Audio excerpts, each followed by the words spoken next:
In this video, we are going to be analysing NIO. Now, I did just want to quickly say, if you want to check out my channel, we are going through a funding process on the futures side. So if you wanted to follow along, the new video we've just been out on our first actual trading day and how we perform trading the news.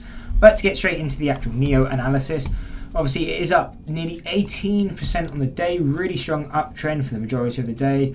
Since around 10:30, we are starting to pull back a bit now. Have broken below VWAP, which again would be a bit of a concern if you're day trading it a bit. But what are the longer term, the kind of really strong levels that we're paying attention to? And also part of the reasons why we started to pull back today. So $13.40. This is our statistical mean on the 6 month. Again, didn't hit that to the pinpoint, but we did get very close, and again this is probably part of the reason why we're starting to pull back, and that's why we use statistical means. We say in all our videos we do use statistical means, not as usually a place to trade off of, but definitely an area to lock profits into. The reason for that is, again, this is usually a target. When you get to this price, this is where a stock is considered fair value.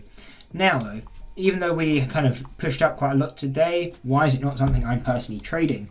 So on the right, obviously we have the 1 year chart, on the left is the 6 month. Our statistical mean on the 1 year chart is $11.50, and obviously the statistical mean on the 6 month is at $13.40. Within this area, the stock is considered, or to be considered, fair value. So within this range, I personally don't trade, because to me I can't get a good risk to reward when trading within this range. And again, I have no sense of direction. To me, when it's within that range, it's a lot more of a gamble. I don't know whether it's going to go up or down, and really there's no odds to kind of push either direction. So to me, I don't pay attention within this range, and instead, and that's where you can actually see I got alerts out. Because if we start breaking to the upside, and these are the key things I'd be focusing on, is $17.37, or kind of $17.25. That's our first deviation on the 6 month, our closest of the twos to our closest resistance really. So this is my first trading opportunity in my opinion. So again, yes, you may trade the breakout of this. If we break to the upside again, break above, come back to test it as a support, you may trade that level. Not something I do, but if for any reason you're getting long, your target to the upside, or the main one I would be paying attention to, is $17.30. So that's a key target, or right below as well, oh, right above, sorry. First deviation on the 1 year as well, around $17.75. Use this as a zone. This is a zone of resistance. So again, the first time you're trading to it, this is a target. You can trade the pullback, 9 times out of 10 you get a pullback coming into this level. That provides a trading opportunity. Again, after your upper point or so, you move stock to break even. Maybe lock in a tiny bit of profit, and again you can look to trade back to that statistical mean. But the reason we lock in some profit and we move our stock to break even is this is mainly used as a pullback level. We expect a pullback at a minimum, so again we make some money on that pullback. But this can also be the reversal, so that's why we hold some of the position as well, because there's a good chance we can push back to statistical mean as well. Now, if we break above this level, come back to test it as a support and hold. Where is our next target? That's going to be $21.30. Breaking through there would be $24, $25. Breaking further would be $30, that's kind of $29. And a final level at $36. Now quickly over the supports, what are we also paying attention to? $9.50. We're also paying attention to $5.50. This would be kind of more the level I'm paying attention to, just because you've got the second deviation on the 6 month and the first deviation on the 1 year. This will be a very strong level if we push that low. And a final level at 155. I mean, are we going to hit 155? Probably not, very far off. But it's all about being prepared. So you can see here, obviously, we have levels to the up and down side. Again, some people always comment, well, you're not predicting direction. No, I never claim to predict direction, because, again, you really can't. It's always, if you're looking just to predict direction of kind of no levels, it's usually kind of a bit of a gamble. But what I like to do as well is have my bias, if I am trading a stock, not to affect you as a viewer.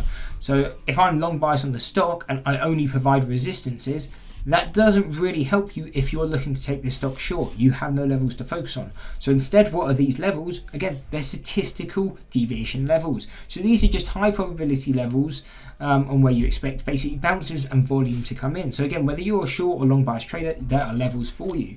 And the reason we provide so many, again, we're at $17 or $12 now.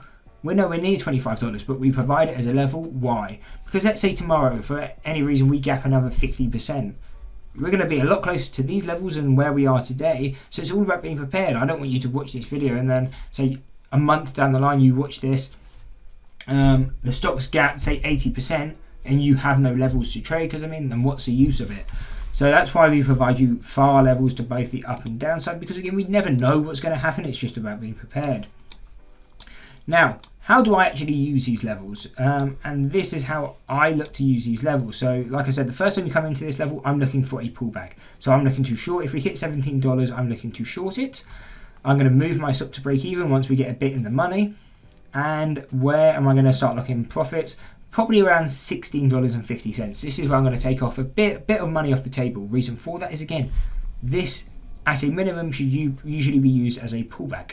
So if I take a bit of money and I move my stop to break even, if it pushes back up, cool, I can get out with a bit of profit or break even. Not the end of the world. And this is where kind of the big trades come, is if we catch the reversal, because a lot of the times this is where the reversal is going to happen. I mean, look here, reversal, reversal, reversal, reversal, all on these kind of first, second deviations, whatever they are. So that's why we look in some profits, just so we don't turn a winner into a losing trade. But really we look for those big trades and kind of the big targets of the statistical mean. Now, that's one trade opportunity, or kind of two. If we break above it now, what we want to see, if I'm taking this stop long bias, is I want to see it break above it, come back to retest this level as a support. If it holds, that's a good indication to me we are going to continue high. That's why I'll take it long bias, take it long, have a stop probably below this zone. Again, I'll be risking maybe $1.50 cents to $1. Now, what risk to reward am I getting? I'm getting some really good risk to reward. Let's say I don't even enter until $18.